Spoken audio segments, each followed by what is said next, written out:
বিশ্ব সংবাদে আপনাকে স্বাগত। শুরুতেই জানাবো হাতে পাওয়া সর্বশেষ আন্তর্জাতিক সংবাদের শিরোনাম, পরে বিস্তারিত। ইসরায়েল ফিলিস্তিন পুরোদমে যুদ্ধ চলছে, আর এই যুদ্ধের সর্বশেষ আন্তর্জাতিক গুরুত্বপূর্ণ আপডেট সংবাদ জানিয়ে দিব। রাইসির হেলিকপ্টার দুর্ঘটনা নিয়ে নতুন তথ্য দিল ইরান। আলহামদুলিল্লাহ, এবার ফিলিস্তিনের পাশে দাঁড়াতে পশ্চিম তীরে দূতাবাস খুলবে কলম্বিয়া। সুখবর, মার্কিনীদের ওপর হামলা করতে সেনাবাহিনী গঠন করছে অভিবাসীরা, জানালেন ট্রাম্প। আরও রয়েছে তাইওয়ান ঘিরে কেন আবার চীনের সামরিক মহড়া, থাকবে বিস্তারিত। এবং সর্বশেষ জানিয়ে দিব পাপুয়া নিউগিনিতে ভূমিধস, মাটির স্তূপে জীবন্ত কবর শতাধিকের। রাইসির হেলিকপ্টার দুর্ঘটনা নিয়ে নতুন তথ্য দিল ইরান। সদ্যপ্রয়াত প্রেসিডেন্ট ইব্রাহিম রাইসির হেলিকপ্টার বিধ্বস্ত হওয়ার ঘটনায় প্রাথমিক তদন্তের ফল প্রকাশ করেছে ইরান। দেশটির সশস্ত্র বাহিনীর জেনারেল স্টাফ এই ফলাফল প্রকাশ করেছে।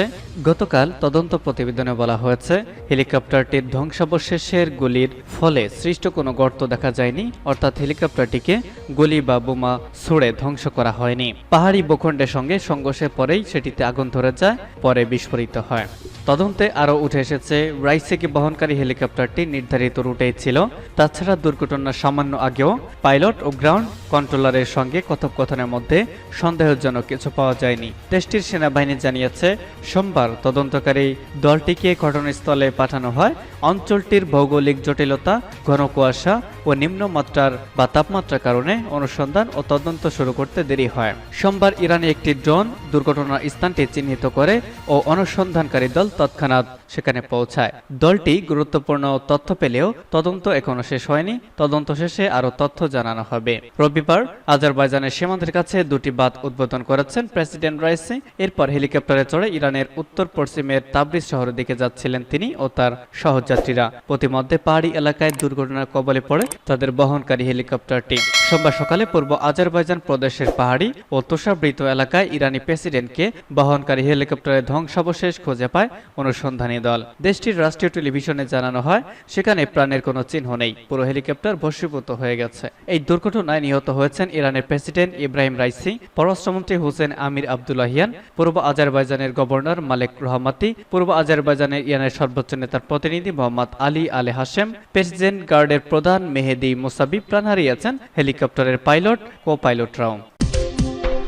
ফিলিস্তিনের পাশে দাঁড়াতে পশ্চিম তীরে দূতাবাস খুলবে কলম্বিয়া। ইসরায়েলের অব্যাহত দখলদারিত্ব, আগ্রাসন এবং গণহত্যার প্রতিবাদে তেল আবিবের সঙ্গে সম্পর্ক ছিন্ন করার পর এখন পশ্চিম তীরের রামাল্লা শহরে দূতাবাস খোলার ঘোষণা দিয়েছে কলম্বিয়া। ফিলিস্তিনের পাশে দাঁড়াতে এই সিদ্ধান্ত নিয়েছে দেশটি। প্রেসিডেন্ট দেশটির সভাস্তভ পেত্রো রামাল্লায় দূতাবাস খোলার ব্যাপারে তার দেশের কর্মকর্তাদের প্রয়োজনীয় দিক নির্দেশনা দিয়েছেন এবং পরবর্তী পদক্ষেপে রামাল্লা শহরে দূতাবাস খোলা হবে। কলম্বিয়ার পররাষ্ট্রমন্ত্রী লুইস গিলবার্তো মোরোলির বরাত দিয়ে এল টিম্পো পত্রিকা এই খবর দিয়েছে। মোরিলো জানান, আঞ্চলিক নেতাদের সাথে বৈঠকের সময় প্রেসিডেন্টের সভ্যস্ত ফিলিস্তিনকে স্বাধীন রাষ্ট্র হিসেবে স্বীকৃতি দেওয়ার প্রতি সমর্থন দিয়েছেন। গত 10 মে জাতিসংঘ সাধারণ পরিষদের অধিবেশনে প্রায় সর্বসম্মতিক্রমে ফিলিস্তিনকে জাতিসংঘের পূর্ণাঙ্গ সদস্য করার জন্য একটি প্রস্তাব পাশ করা হয়। এই প্রস্তাবে নিরাপত্তা পরিষদকে স্বাধীন রাষ্ট্র হিসেবে ফিলিস্তিনকে স্বীকৃতি দেওয়ার জন্য অনুরোধ জানানো হয়। বুধবার আয়ারল্যান্ড, স্পেন এবং নরওয়ে ফিলিস্তিনকে স্বাধীন রাষ্ট্র হিসেবে স্বীকৃতি দেওয়ার ঘোষণা দেয়। ওই দিনই কলম্বিয়া ফিলিস্তিনের পশ্চিম তীরে দূতাবাস খোলার কথা ঘোষণা করে। মার্কিনীদের ওপর হামলা করতে সেনাবাহিনী গঠন করছে অভিবাসীরা, বললেন ট্রাম্প। যুক্তরাষ্ট্রের সাবেক প্রেসিডেন্ট ডোনাল্ড ট্রাম্প দাবি করেছেন, অভিবাসীরা মার্কিনীদের উপর আক্রমণ করার জন্য সেনাবাহিনী গঠন করছে।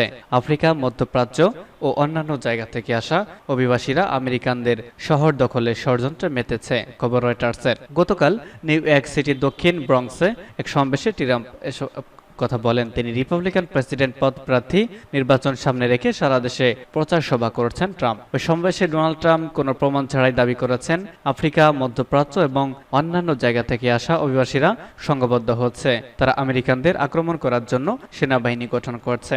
তিনি চীন, গণতান্ত্রিক প্রজাতন্ত্র কঙ্গো এবং অন্যান্য দেশ থেকে আসা অভিবাসীদের হুমকি হিসেবে চিহ্নিত করেছেন। অথচ সাম্প্রতিক গবেষণায় দেখা গেছে, যুক্তরাষ্ট্রে ঘটা অপরাধ কর্মকাণ্ডে অভিবাসীদের জড়িত হওয়ার সম্ভাবনা বেশি নয়। ট্রাম্প বলেন, আমি মনে করি অভিবাসীদের মধ্যে যারা যুদ্ধের জন্য সামর্থ্যবান পুরুষ, তারা একটি সেনাবাহিনী গঠন করছে, তারা আমাদের ভেতর থেকে আক্রমণ করবে। আমরা এই লোকদের যুক্তরাষ্ট্রে আসতে দেব না এবং আমাদের শহরকে আমাদের কাছ থেকে কেড়ে নিতে দেব না। এবার নির্বাচিত হলে আমাদের দেশের ইতিহাসে সবচেয়ে বড় অপরাধমূলক নির্বাসন অভিযান চালানোর অঙ্গীকার করছে। স্থানীয়দের মধ্যে জনপ্রিয়তা পেতে এর আগেও ট্রাম্প অভিবাসীদের নিয়ে বাজে মন্তব্য করেন। তার প্রচারাভিযান জুড়ে বারবার উস্কানিমূলক ভাষা ব্যবহার করেছেন। তিনি এর আগেও অভিবাসীদের হিংসাত্মক অপরাধে ইন্ধন দেওয়ার জন্য অভিযুক্ত করেছেন, তাদের পশু বলে অভিহিত করেছেন। এপ্রিল মাসে মিশিগানে ও উইসকনসিনের গ্রিন বে এলাকায় প্রচার সমাবেশের আয়োজন করা হয়। সেখানে দেওয়া বক্তব্যে ট্রাম্প অবৈধ অভিবাসীদের পশু ও অমানুষ বলে মন্তব্য করেন। তখন যুক্তরাষ্ট্রে অবৈধভাবে বসবাসকারী অভিবাসীদের গালাগাল করেন সাবেক প্রেসিডেন্ট ডোনাল্ড ট্রাম্প। তিনি কয়েকটি মামলার কথা উল্লেখ করে এসব অপরাধে অভিবাসীদের জড়িত থাকার ইঙ্গিত করেন। তিনি বলেন, 5 নভেম্বরের ভোটে তাকে বিজয় না করলে যুক্তরাষ্ট্রে বিশৃঙ্খলা ছড়িয়ে পড়বে। ট্রাম্প বলেন, জর্জিয়ার এক শিক্ষার্থী খুনের পেছনে জড়িত ভেনেজুয়েলার এক অভিবাসী। তিনি যুক্তরাষ্ট্রে অবৈধভাবে বসবাস করছেন। তিনি আরো বলেছেন, কিছু অভিবাসী আছে যারা পুরোপুরি মানুষ না, তাদের পশু বলে ডাকতে ডেমোক্র্যাটরা নিষেধ করে, তারা তাদের মানুষ বলে। আমি বলি, এসব অভিবাসী মানুষ নয়, তারা পশু। তাইওয়ান ঘিরে কেন আবার চীনের সামরিক মহড়া? তাইওয়ান ঘিরে চীনের সামরিক মহড়া আজও চলছে।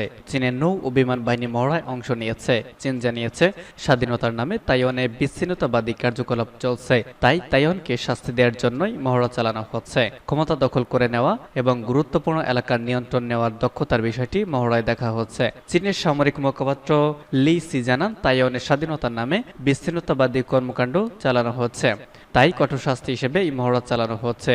বহিরাগত শক্তির হস্তক্ষেপ ও উস্কানির বিরুদ্ধেও কড়া সতর্কবার্তাও দেয়া হচ্ছে। তাইওয়ানে নবনির্বাচিত প্রেসিডেন্ট লাই চিং গত সোমবার শপথ নেন। তারপরেই তিনি বলেন, চীন যেন সামরিক ও রাজনৈতিক শক্তি দেখানো বন্ধ করে। তারপরেই চীন এভাবে তাইওয়ান ঘিরে সামরিক মহড়া শুরু করেছে।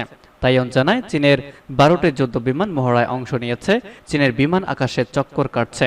চীনের পররাষ্ট্রমন্ত্রীর মুখপাত্র জানান, তাইওয়ানের স্বাধীনতাকামীদের ভয়ঙ্কর পরিণতি হবে। চীনের বার্তা সংস্থা সিনহুয়া ও সরকারি সংবাদপত্র পিপলস ডেইলিতে এই মহড়ার প্রশংসা করে বলা হয়েছে, লাই বিশ্বাসঘাতকের মতো আচরণ করছেন। চীন জানায়, লাই হলেন ভয়ঙ্কর বিচ্ছিন্নতাবাদী। তাইওয়ানের বিচ্ছিন্নতাবাদীদের কঠোর শাস্তি হবে। তাইওয়ান এই মহড়ায় তীব্র নিন্দা করেছে।